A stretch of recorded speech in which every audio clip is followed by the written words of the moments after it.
আমরা কথা বলবো কেন্দ্রীয় প্রতিমন্ত্রী সুকান্ত মজুমদার এই মুহূর্তে রয়েছেন আমাদের সঙ্গে টেলিফোন লাইনে। সুকান্ত বাবু, এসআইআর এর কাজে এবার সিভিল জাজরা ওড়িশা এবং ঝাড়খণ্ড থেকে অবসরপ্রাপ্ত বিচারকদের এই কাজে ব্যবহার করা হবে। যদিও কল্যাণ বন্দ্যোপাধ্যায় তিনি এটা অপোজ করে জানিয়েছিলেন যে ভাষাগত একটা সমস্যা হতে পারে, যদিও তা নস্যাৎ হয়ে গিয়েছে। তৃণমূল কংগ্রেস কিন্তু কটাক্ষ করতে ছাড়ছে না, আপনি কি বলবেন? এবং তৃণমূল কংগ্রেস তো সংবিধান, সুপ্রিম কোর্ট এসবের উপরে, মমতা বন্দ্যোপাধ্যায় সংবিধান এসবের উপরে, তাই এরা কটাক্ষ করবে অত্যন্ত স্বাভাবিক। কিন্তু এই যে এসআইআর কে হতে না দেওয়া, এসআইআর এর সামনে সমস্ত রকমের স্পিড ব্রেকার তৈরি করা, এই কাজটা তো তৃণমূল প্রশাসন করেছে, অফিসার দেয়নি। না দেওয়ার ফলে আজকে এগুলো হচ্ছে, তার ফলে কোর্টকে এরকম ড্রাস্টিক সিদ্ধান্ত নিতে হচ্ছে।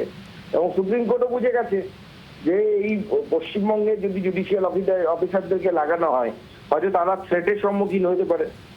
অতএব পশ্চিমবঙ্গের এমপ্লয়ি যারা মমতা বন্দ্যোপাধ্যায়ের আন্ডারে কাজ করছে তারা বিশ্বাসযোগ্য নয়, এটা মোটামুটি সুপ্রিম কোর্টও বুঝে গেছে। অনেক ধন্যবাদ সুকান্ত বাবু। কেন্দ্রীয় শিক্ষা প্রতিমন্ত্রী সুকান্ত মজুমদার তিনি ছিলেন আমাদের সঙ্গে টেলিফোন লাইনে। এসআইআর এর কাজে এবার সিভিল জাজরাও ওড়িশা এবং ঝাড়খণ্ড থেকে অবসরপ্রাপ্ত বিচারকদের ব্যবহার করা হবে এই কাজে। বামেদের প্রতিক্রিয়া নিয়ে নেব। বাম নেতা শতরূপ ঘোষ এই মুহূর্তে রয়েছেন আমাদের সঙ্গে টেলিফোন লাইনে। শতরূপ, কি বলবেন? এসআইআর এর কাজে এবার সিভিল জাজদেরও ব্যবহার করা হবে, যারা ওড়িশা এবং ঝাড়খণ্ড থেকে অবসরপ্রাপ্ত বিচারক, তাদের এসআইআর এর যে বাকি কাজ সেই কাজে ব্যবহার করা হবে বলেই খবর পাওয়া যাচ্ছে। এবং শুধু তাই নয়, কল্যাণ বন্দ্যোপাধ্যায় তিনি এটা অপোজ করে বলেছিলেন যে অন্য রাজ্য থেকে যদি বিচারকরা আসেন তাহলে একটা ভাষাগত সমস্যা হতে পারে, যদিও তা নস্যাৎ করে দিয়েছেন বিচারপতি বাগচি। কি বলবেন?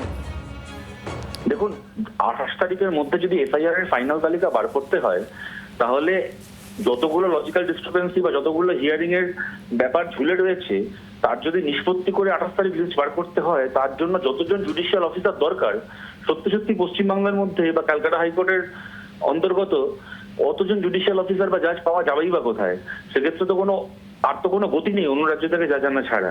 এইটা কখনোই কল্যাণ ব্যানার্জি যে আশঙ্কাটার কথা বলেছেন এটা অমূলক নয়। এটা কারণ আমরা দেখেছি যে বাইরের রাজ্য থেকে আসা অবজারভাররা আসার ফলে ব্যানার্জি বন্দ্যোপাধ্যায় যে একই, ভট্টাচার্য আর ভট্টাচার্য এক, হ্যাঁ, বোস আর বাসু যে এক, তা তারা বুঝতে পারছেন এবং তার ফলে হয়রানি হয়েছে মানুষের। এটা ঘটনা। আবার এইটাও তো ঘটনা, কোনো কিছুই হতো না যদি প্রথম দিন থেকে পশ্চিমবঙ্গ সরকার এসআইআর এর কাজে যে ভূমিকাটা পালন করার দরকার ছিল, যদি তারা সেই ভূমিকাটা পালন করতো, নিজেদের অফিসার থেকে শুরু করে নিজেদের বিএলওদেরকে সঠিকভাবে ব্যবহার করতো, তাহলে তো আজকে এই দিনই দেখতে হতো না যেখানে কিনা অন্য রাজ্য থেকে কখনো অবজারভার মাইক্রো অবজারভার আসছে, কখনো অন্য রাজ্য থেকে জাজ আসতে হচ্ছে। সুতরাং এই পুরোটাই তো হয়েছে ইলেকশন কমিশন এবং পশ্চিমবঙ্গ সরকার, এই দুয়ের অপদার্থতায়। এখন যে কারণে ভারতের এতগুলো রাজ্যে কোথাও এই সমস্যাটা হয়নি, একমাত্র পশ্চিমবঙ্গবাসীর ঘাড়ে এখন এই সমস্যাটা এসে বসেছে। এখন কল্যাণ ব্যানার্জির ভাষণ শুনে আমরা আর কি করবো? এই জায়গায় এনে ফেলেছেন, এখন তার ফল ভুগতে হবে আমাদেরকে।